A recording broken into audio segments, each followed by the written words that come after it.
Kajian hati.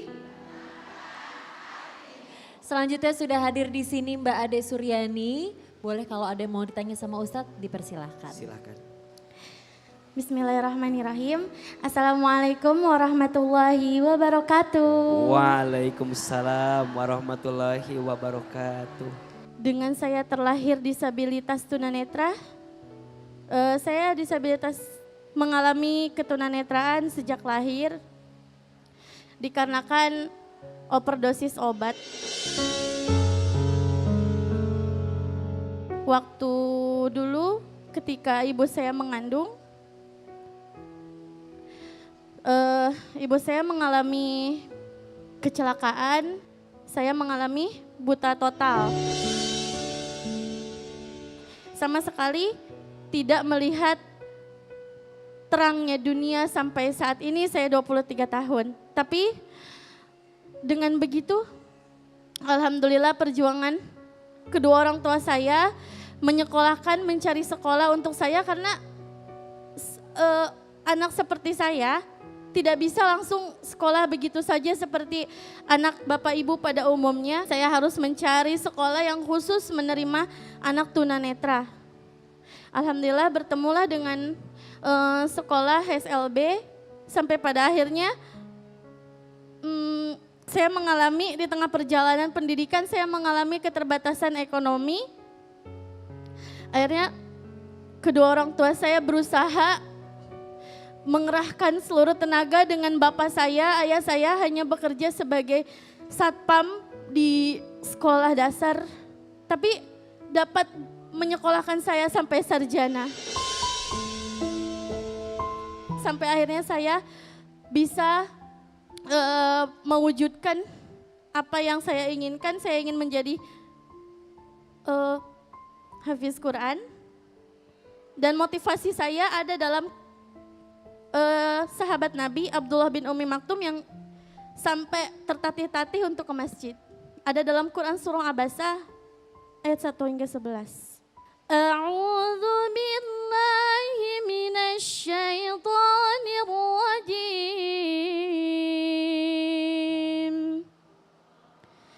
Bismillahirrahmanirrahim. Abasa wa tawalla an ja'ahul a'ma wa ma yudrika la'allahu yazzakka aw yadhakkaru fatanfa'ahu dhikra amma man استغنى فأنت له تصدى وما عليك ألا يزكى وأما من جاءك يسعى وهو يخشى فأنت عنه تلهى كلا إنها تذكرة صدق الله العظيم. Allahumma arhamna bil Quran.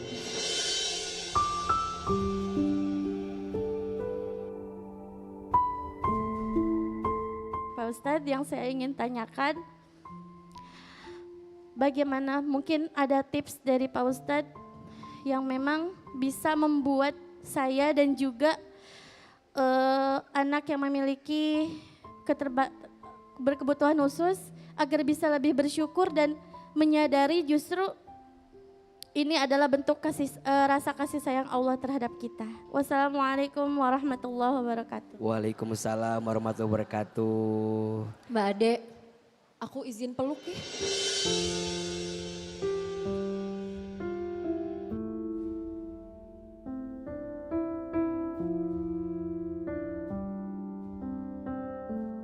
Boleh dong Teh Ade cerita gimana caranya Teh Ade menghafal Quran? Untuk menghafal Al-Quran, sebenarnya ada beberapa metode untuk tunanetra agar bisa menghafal Al-Quran. Dari kecil kita menghafal Al-Quran itu dengan mendengarkan murotal atau audio. Bahkan sekarang kan ada Al-Quran digital, indeks braille yang memang yang memproduksinya alhamdulillah pertama almarhum Syekh Ali Jabir.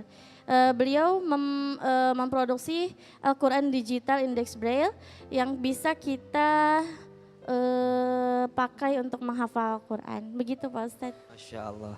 TAD baru dapat prestasi ya kemarin teh apa? Juara apa? Iya, 2017 alhamdulillah juara 2 nasional menyanyi dan terakhir juara 2 nasional musabaqah tilawatil Quran. Masya Allah. Bunda. Ya, Aa.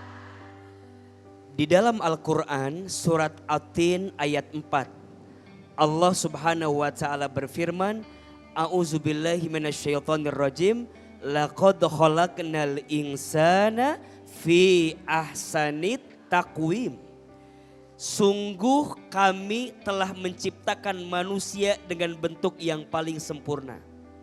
Maka ingat, catat baik-baik, tidak ada ciptaan Allah yang diciptakan dalam kehidupan ini kecuali semuanya sempurna. Setuju? Cacat itu di mata kita, kurang itu menurut kita. Tapi dalam pandangan Allah, dalam kacamata Allah, apa yang diciptakan itu pasti yang terbaik untuk kita. Yang kedua, jangan sering menghina dan mudah menghina saudara kita yang punya kekurangan atau disabilitas. Boleh jadi dalam pandangan Allah beliau lebih mulia dibanding kita, betul? Teh Ade mohon maaf, beliau tunanetra.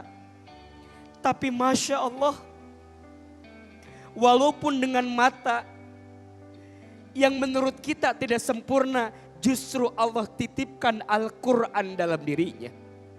Allah titipkan bacaan Quran melalui suaranya, malu diri kita yang katanya sempurna tapi jarang baca Quran, betul? Malu diri kita yang katanya sempurna tapi tidak bisa menghafal Quran. Boleh jadi menurut Allah lebih baik mata yang dititipkan kepada Teh Ade seperti ini dibanding kita yang seakan-akan sempurna tapi jauh dari Al-Quran. Dan yang ketiga, kalau kita menemukan seseorang yang sedang kekurangan, hendaknya kita menolong orang yang sedang kekurangan itu. Nabi SAW bersabda, Wallahu fi aunil abdi, maka nal abdu fi auni akhihi. Seseorang tidak akan ditolong oleh Allah sebelum dia menolong saudaranya. Betul? Kalau kita bertemu dengan seseorang yang minta pertolongan, itu adalah kesempatan untuk kita memberikan pertolongan kepada dia agar kemudian kita ditolong oleh Allah Subhanahu wa ta'ala. Boleh jadi kebaikan yang kita dapatkan disebabkan karena kebaikan yang pernah kita berikan kepada orang lain.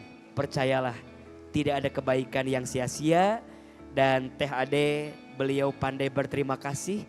Tadi beliau menyampaikan terima kasih kepada orang yang telah menolong dan membantu beliau. Semoga orang-orang yang telah menolong Teh Ade, Allah balas dengan ganti yang lebih baik ya Teh ya. Dan bersyukurlah kalau hari ini Teh Ade hafal Quran, kalau hari ini Teh Ade sarjana, di situ ada bantuan kita, maka pahalanya akan terus mengalir untuk kita. Insya Allah. Pertama saya menyadari bahwasanya saya terlahir disabilitas itu ketika saya mau masuk sekolah. Kenapa kok sulit gitu sampai orang tua bilang bentar dicarikan dulu sekolah yang memang nerima kamu gitu. Namanya anak kecil ya, saya nangis dan kenapa sih awalnya sempat agak tidak mau gitu. Kenapa sih saya nggak bisa main seperti teman-teman yang lain gitu kan. Tapi ternyata seiring berjalannya waktu akhirnya saya berpikir bahwa oh dengan tidak melihat ini saya merasa aman, nyaman, tentram karena saya tidak melihat apa yang seharusnya tidak boleh dilihat gitu. Makanya saya kan kebiasaannya suka meraba-raba wajah ibu gitu kan, suka meraba-raba wajah ayah gitu. Itu saya pengen tahu, saya pengen bisa merasakan walaupun saya tidak bisa melihat, tapi saya punya tangan, saya punya indera perasa yang memang saya bisa gunakan untuk merasakan, oh wajah ibu seperti ini, oh wajah ayah seperti ini dan sebagainya. Memang sih saya bersyukur dengan keadaan saya yang saat ini, tapi ketika mendengar tausiah dari beliau, saya bisa lebih bersyukur.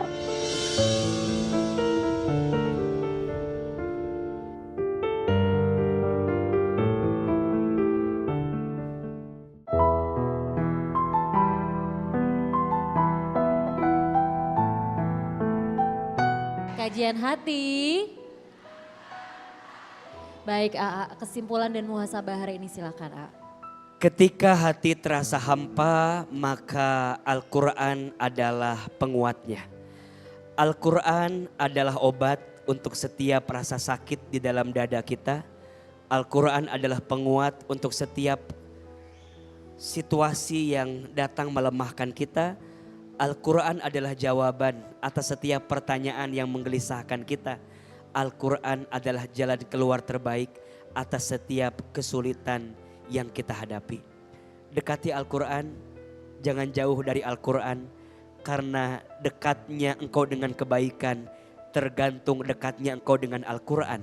Jangan-jangan hidup kita jauh dari kebaikan karena kita juga jauh dari Al-Quran.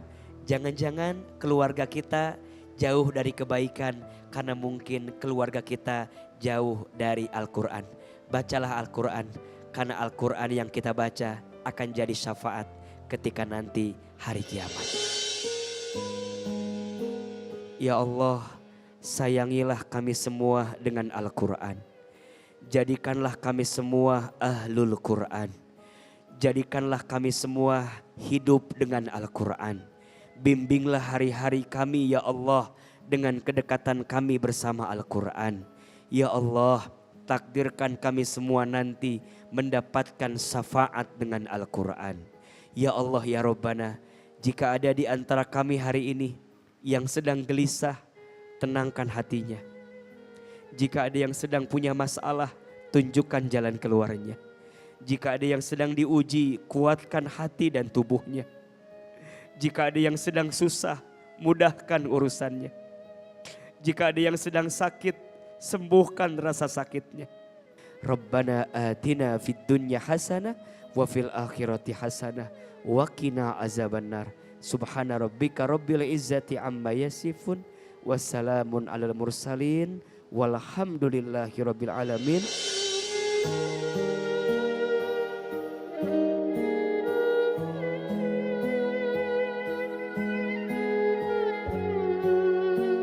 Ketika hati terasa hampa, bukan dunia yang perlu kau kejar, tapi firman-Nya yang perlu kau dengar. Al-Quran adalah obat, bukan hanya untuk tubuh, tapi untuk jiwa yang terluka. Saya Zizi Syahab pamit undur diri. Wassalamualaikum warahmatullahi wabarakatuh. Waalaikumsalam warahmatullahi wabarakatuh.